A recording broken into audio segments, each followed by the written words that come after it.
I'm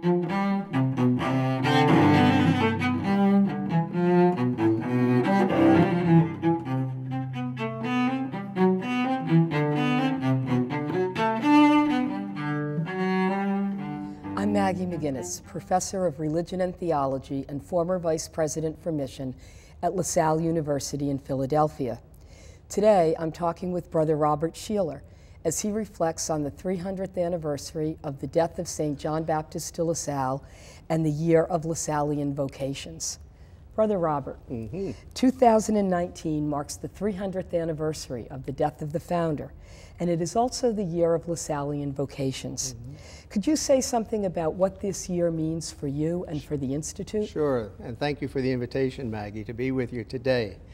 For me, I would say first, brothers with our vocation realize that we receive within that vocation throughout our life successive calls from God on responding to new and emerging needs.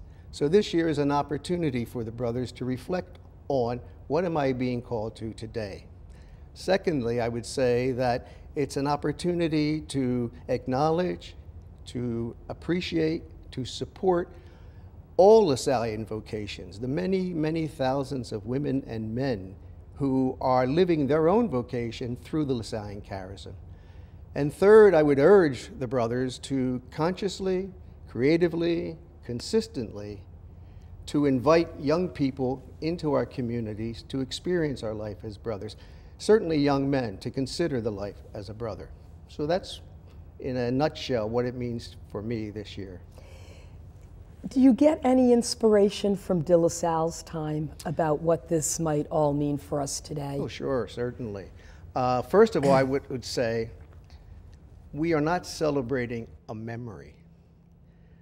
What we're trying to do this year and throughout the years is to have the same courage that de La Salle had and the first brothers at their time to set out on new paths. What are we being called to today? What are the new needs? What is the context we're living in? Because it's very different from the context of de La Salle's time.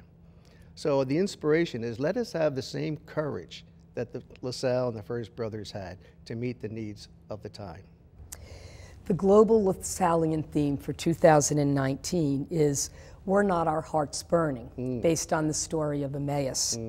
What does this theme mean to you and the global Lasallian family, especially during this very significant anniversary year? Okay. Well, last year in my pastoral letter to the brothers, I spoke about that parable and what it means to us. So let me just add at this time, and this is based on a recent reading of the spiritual writer Anthony Gittins. It's an opportunity, again, to reinterpret our own life story, our own life journey. Where have we been? Where have I been as a brother? Where am I today at the present moment? And where will I be? How do I continue? How do we as brothers continue to be open to what God is asking of us, and how are we ready to respond? Brother Robert, you've spent a good deal of time visiting various ministries throughout the Lasallian world since you became Superior General. Can you share some thoughts with us about the brothers in mission today? Certainly. The mission today is expanding. And that's for at least two reasons. We often reflect on the diminishing number of brothers and the aging of brothers. But in reality, the mission is expanding. We are reaching more young people, children today, than at any time in our history. And I think that's because the brothers continue to be witnesses to the consecration and the mission of what they've given their life to. And we are blessed with 90,000 lay women and men also inspired by the charism. So the mission is expanding. It's expanding in many different ways: non-formal education, university education, innovative initiatives in secondary schools and primary schools throughout the world.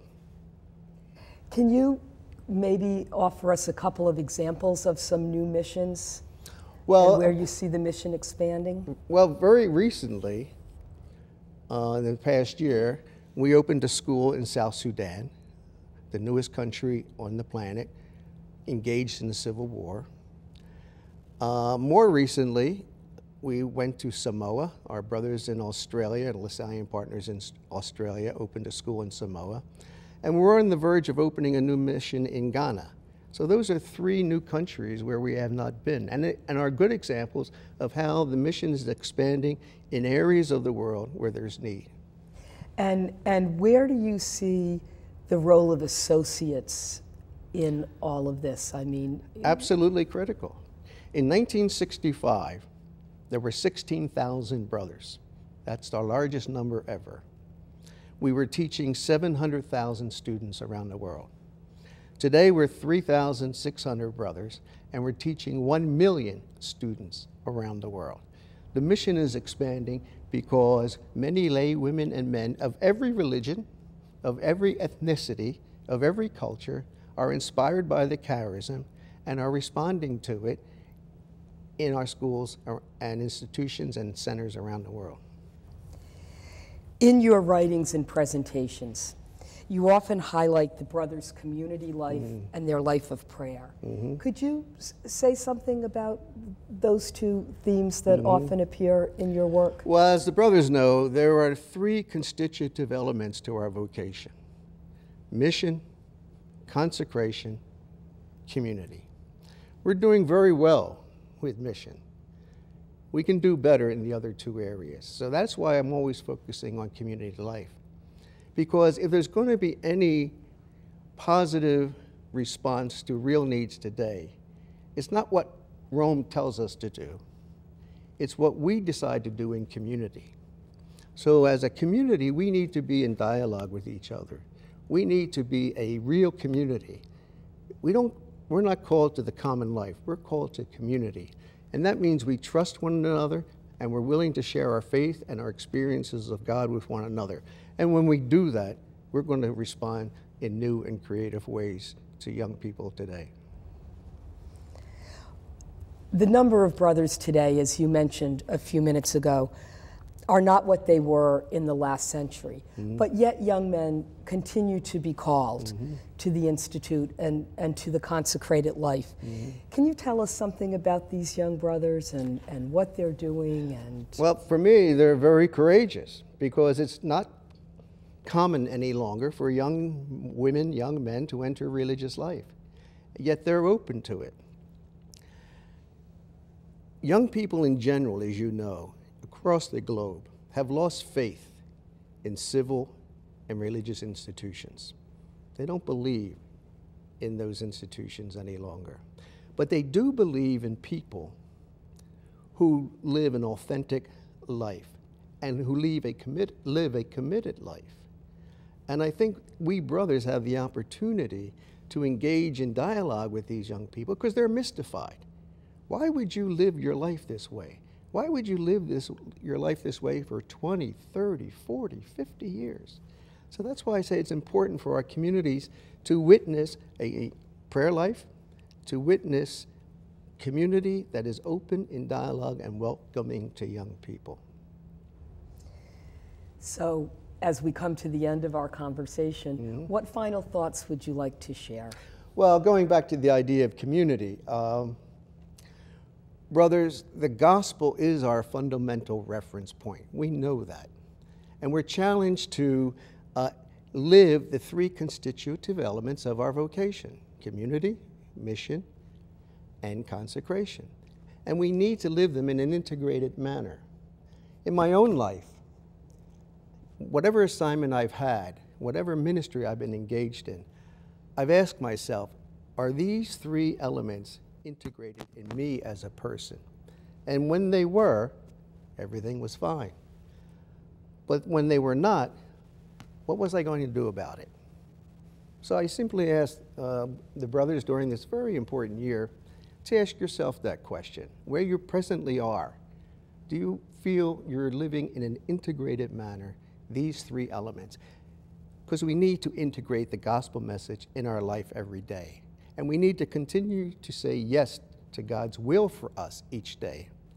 And when we do that, the needs of those who have to live their life with dignity, the need to protect the rights of children, we'll respond to that.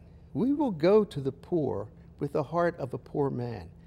And I think as we live authentically that vocation, God's going to take care of the rest, just as he did at the time of St. LaSalle. So brothers, pray, but move your feet. Thank you for all that you have done. Thank you for what you're accomplishing. Thank you for the lives you touch. Keep praying, keep moving those feet. Live Jesus in our hearts forever. Thank you.